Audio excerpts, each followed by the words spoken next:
Basta kay Sir Rojan, ibang klase. Let's go! Okay, welcome muli sa ating klase. Sa video na 'to, pag-uusapan natin ang Article 1244. This article na 'to dini-discuss kung puwede nga bang pilitin ni debtor si creditor na tumanggap ng ibang object bukod dun sa kanilang napagkasunduan, kahit na same lang yung value or mas mahal pa. Sa obligations to do or not to do, puwede nga bang pilitin ni debtor si creditor na iba ang gawin bukod dun sa kanilang napagkasunduan? Ano nga ba? Ready ka na? Sige, start tayo. Let's go! Ayan, sige, basahin muna natin. Article 1244. The debtor of a thing cannot compel the creditor to receive a different one, although the latter may be of the same value as or more valuable than that which is due. In obligations to do or not to do, an act or forbearance cannot be substituted by another act or forbearance against the obliged will. So, this article na 'to pinag-uusapan nga kung puwede nga bang ibang ibigay ni debtor kay creditor, bukod dun sa kanilang napagkasunduan. Kahit na mas mahal yung ibibigay niyang iba, dun sa napagkasunduan. Paano naman kung halimbawa obligations to do or not to do, puwede bang iba ang gawin niya imbes na itong napagkasunduan nila? So yun, hahatiin natin yung discussion natin, dun sa obligations to give at saka obligations to do or not to do. So, basically tungkol ito sa, pagpilit ni debtor na tumanggap ng ibang prestation, okay? Can debtor compel creditor to accept a different prestation? Prestation natin ito yung ano, object of the obligation. So, sagot natin, hindi. So, can the debtor compel the creditor to accept a different prestation? The answer is no. Okay? So, unahin natin yung scenario number 1, obligations to give. Yan. Tapos mamaya, obligation, scenario number 2, obligation to do or not to do. Yan. So, dito muna tayo sa obligation to give. So, sa obligations to give, hindi puwedeng pilitin ni debtor si creditor na tumanggap ng ibang bagay, okay? So, cannot compel creditor to accept a different thing or object, okay? Yan. Even if the latter, which is yung thing, ito yung latter, even if the latter may be of the same value or even more valuable. Kahit na halimbawa, ibibigay niya yung mas mahal pa dun sa unang napagkasunduan nila, hindi niya puwedeng pilitin, okey? Unless na lang pumayag si creditor, okey? Halimbawa, si A may obligation na magbigay ng car kay B. Ang napagkasunduan nila, let's say Toyota, okey? Let's say Toyota Vios, 'yan. Ano, nagkasundo naman sila, okey? Ngayon, out of nowhere, bigla na lang nag-decide si A na gusto niya palang ibigay is Fortuner. Mas mahal ang Fortuner sa Vios. So, kahit na mas expensive pa 'yan, kaysa dun sa napagkasunduan, hindi niya puwedeng pilitin, okey? General rule natin 'yon. Dito naman sa obligations, to do or not to do, gano'n din ang concept. Hindi puwedeng palitan ng mas mahal na service yung napagkasunduan nila, okey?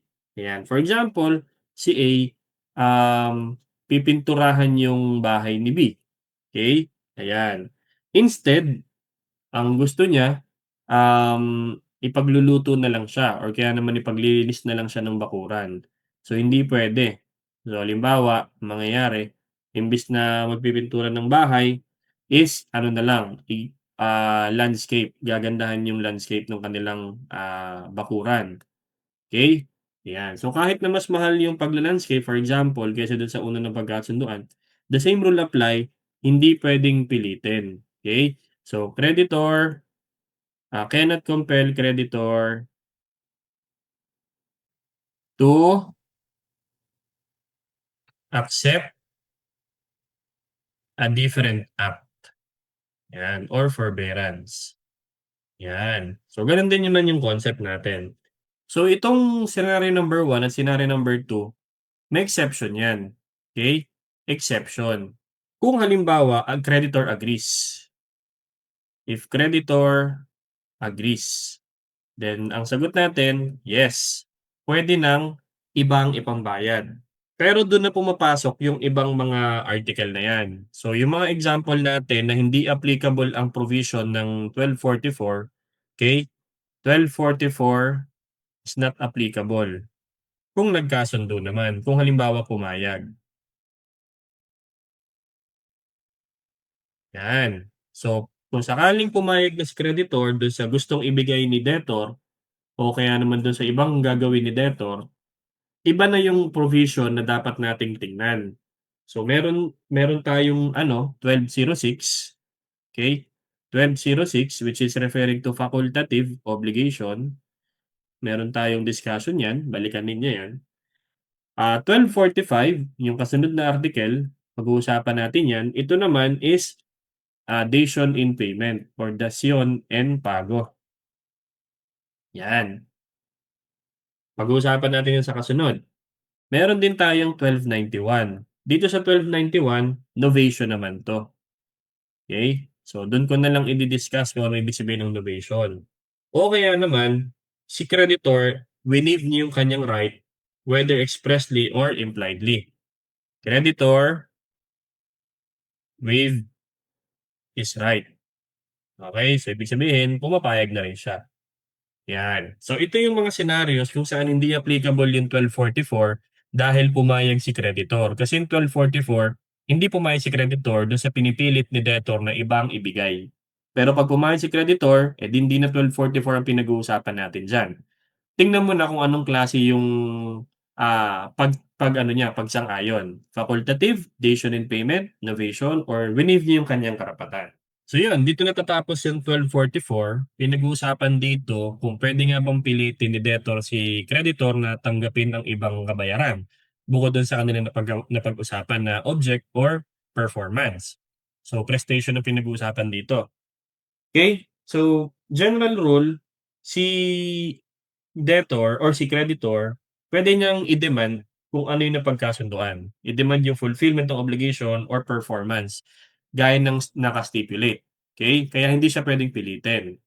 Therefore, pero hindi naman sa lahat ng pagkakataon, pwede naman siyang pumayag. Pag pumayag siya, magkakaroon tayo ng change ng object ng obligation which will constitute either novation or dation in payment under 1291 or 1245 respectively. Depende na yan. Kaya naman, again, hindi pwedeng pilitin ni debtor si creditor na tumanggap na ibang bayad kung ayaw ni creditor. Pero pag pumayag siya, hindi na applicable dito ang 1244.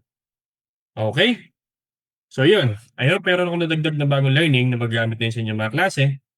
Kung medyo nabilisan ka, ulitin mo yung lecture natin, I'm sure makukuha mo rin yan. Paki-like na rin, pa-share, and then pa-subscribe para marami pa tayong matulungan. Lagi ko sinasabi sa inyo, mag-aral kayo mabuti, mag-ingat palagi at laging tatandaan, ibang klase ka. Bye-bye!